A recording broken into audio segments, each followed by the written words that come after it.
Hiya, folks. Sandro here with more cartoon news and shenanigans. And if you'd like more cartoon news and shenanigans, I'd ask you to please subscribe to the channel. In fact, do it right now so you don't forget about it later. And I thank you for that. We're on the road to 400 subs. We're getting there day by day. And today we got another cartoon news story for you. I just in case you didn't see it, my last video was about a stupid ass rock named Geode in Star Wars, where I was just laughing for a full minute. you should go watch that video.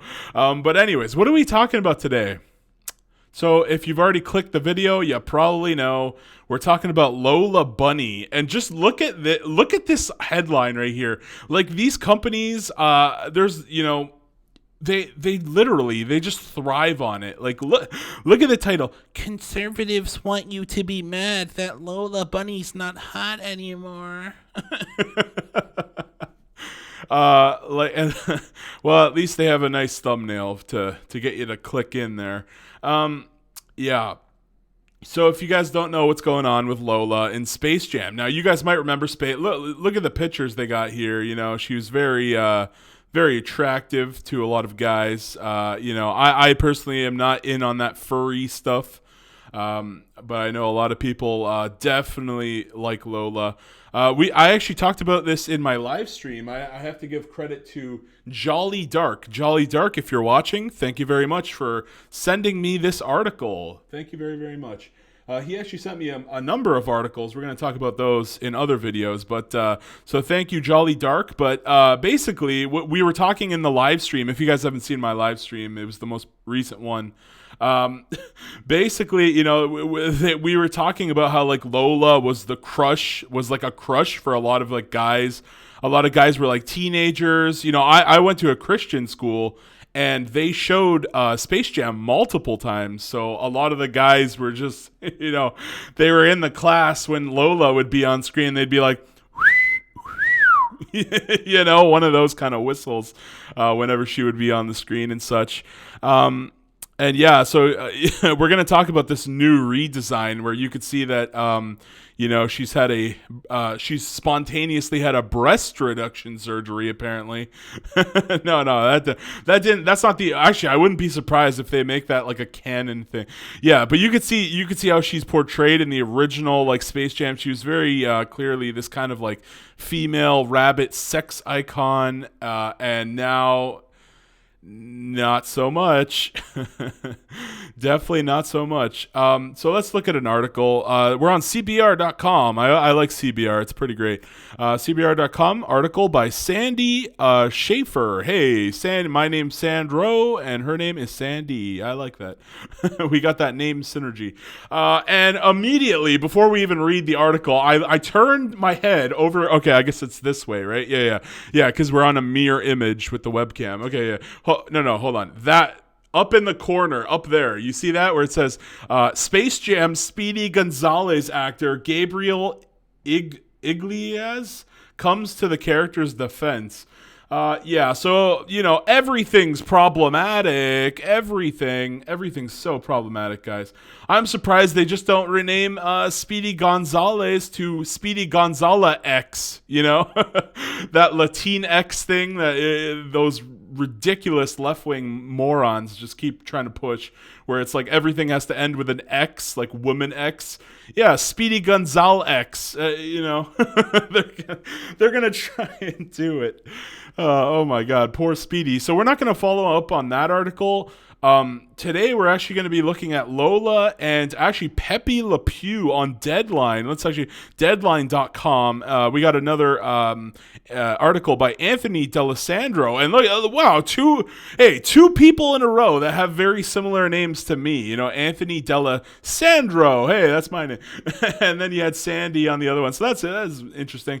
Pepe Le Pew apparently won't be appearing. We're going to talk about that right after we talk about Lola. So let's jump in here. And yeah, this is so bizarre. It's just so bizarre. So Lola, this is the headline. This is the headline I first was alerted to. There's a lot of other articles talking about, how people are pissed that, they removed her breasts. This is her now. This is her picture. They got rid of the sort of sex appeal. I guess she still has the eyes where it's like very, voluptuous kind of going on. She's got that sexual glance going on there. But yeah, they definitely, the old Lola bunny you could see here. They had her in like a nice little cheerleader uniform, basically, with the top and the. I'm not a girl. I don't know what the hell you call this little like thing here. I just call it a cheerleading shirt. But yeah, she goes from like this to just flat chest McGee over here. You could see, I like this picture. You could see how Bugs Bunny is just lighting up like, ooh, la la. So yeah, this is her now. There's a nice little picture there. The internet is upset over Space Jam's 2 less sexualized Lola. And, it's like they made her this way, and this movie wasn't even that old. Like, this was just like, how old was Space Jam? Like 2000, like early 2000s, 1999 or something. Let's actually look it up. When was Space Jam? Space Jam year. Hold on, let's see. Release Space Jam. Space Jam 1. Let's find that. Space Jam 1. Space Jam Wiki. Let's see here. Space Jam. There we go. Wikipedia. November 15th, 1996. Oh shit. Okay, it's an older movie than I thought it was. Wow, so that's almost like 30 years. No, hold on. 2021. It's what? 25 years, I think. 25 years. Yeah, wow. So is it coming out right on the 25th year? I don't know. That's cool though. I like the milestone, 25 years. Actually, my brother was born in 1996. So yeah. Anyways, guys, just to not lose track here. So yeah, I guess Space Jam's a little bit. It's almost as old as I am. It's just 3 years. I'm 3 years older than it. I was born in 93, and I'm turning 28 in just a couple months. But anyways, yeah. So let's read a little bit. Yeah. So this is weird. So she's hanging out with Amazonas. Wonder Woman and the crew over here. Lola Bunny will be living with Amazons in Space Jam: A New Legacy, having parted ways with Bugs Bunny and the rest of the Looney Tunes. That's so weird. Like, why would they do that, right? I guess they need it for plot reasons. They have to like get Lola.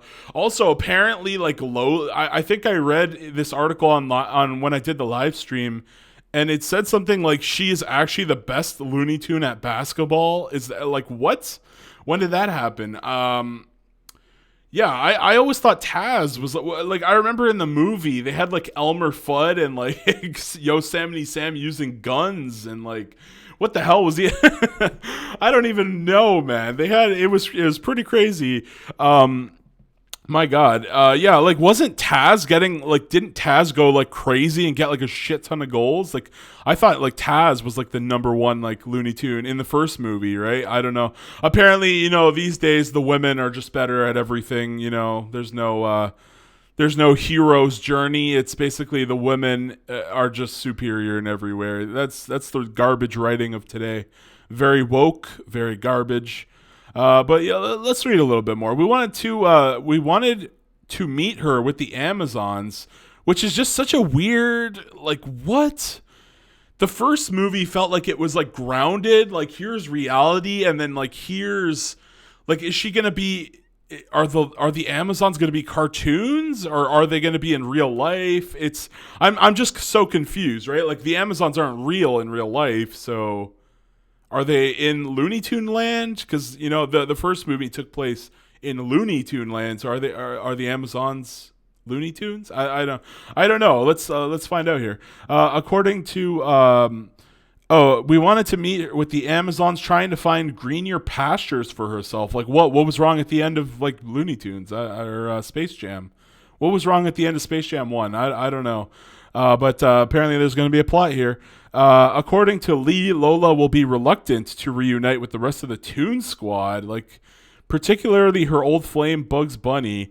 Yeah, she's too busy hanging out with the lesbians on Wonder Woman's Amazonia or here. What's the name of the Themyscira? There we go, Themyscira. Just hanging out on Themyscira with all the lesbians.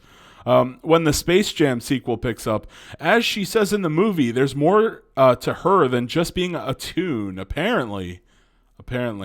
Created for the first Space Jam, Lola is a female rabbit and talented basketball player who helped Michael Jordan and the Looney Tunes defeat the Monstars in a basketball game.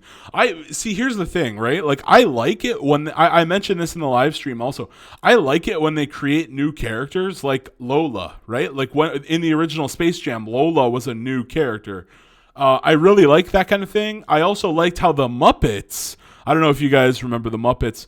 They actually had a Muppet movie. Was it in 2011, I think? They had two. They had like Muppets Most Wanted, and then they tried to do like a reboot of the Muppets movie where like they had to save the theater. And in that movie, they introduced a new Muppet named Walter. You guys might remember, he's the little orange fellow. I like that. I liked it. I was like, oh man, that's so cool. They created a brand new Muppet. We get to see like the world of the Muppets through this new character, and I really enjoyed that. But like for Space Jam 2, right? Instead of focusing on Lola, why not create another new character? Like, it works so well. Maybe they will. Maybe I'm wrong. Like, I'm obviously gonna watch this movie. I love the first Space Jam, but like, I'm thinking about it, and it's like in the first movie you introduced Lola, and that was a smash hit character. Why not create another character? Why not try, why not try and create another new character instead of like focusing on getting back Lola to the basketball squad like she's some like masterful character? I don't know. And like I said, I remember Tasmanian Devil scoring a bunch of goals. Maybe I'm wrong. Was it Taz? Like a bunch of them scored. Like they had a montage of them scoring a bunch of goals. But like I swear, like the Tasmanian Devil scored like a crap ton of goals in the game. Like if you ask me right now who was the best player in the first Space Jam, I would be like it was probably actually just Taz and Michael Jordan. So here we go. So Wonder Woman's Amazon are just some of the many Warner movie characters that will appear in Space Jam. Space Jam: A New Legacy is what it's called. Okay. I don't like that title. I think they should have just called it Space Jam 2. That would have been so much. It's so short. It's so sweet. It's beautiful. Among the other additions confirmed for the film, Batman and King Kong, because, why not? I guess you can't sell. Warner Brothers kind of feeling a little bit pathetic here. The first Space Jam was all about the Looney Tunes and Michael Jordan. Now it's like the Looney Tunes aren't good enough, so you have to throw in Batman and King Kong now? Like, what is this shit? Along with select characters and the Matrix? What what? What's going on? What the fuck is this? The Matrix? Why are Matrix characters in this movie? What the fuck? I don't even know, guys. I don't know. These Warner Brother properties are all part of a virtual reality concocted by Don Cheadle's rogue computer program AIG Rhythm. Cheadle's antagonist then traps NBA player LeBron James, who's portraying a fictionalized version of himself, and his young son Don Cedric Joe in this universe for his own nefarious purposes. Okay. Let's read this. This is a nice little synopsis here. During a trip to the Warner Brothers studio, NBA superstar LeBron James and his son accidentally get trapped within a world that contains all of Warner Brothers stories and characters under the control of a malfunctioning, all-powerful force named, is it AI or Al G? Like Al Gore? Like, I think it's AIG, right? Like AIG. With the help of Bugs Bunny, LeBron must navigate through a never-before-imagined world filled with iconic movie scenes and characters as they reassemble the Looney Tunes to rescue his lost son.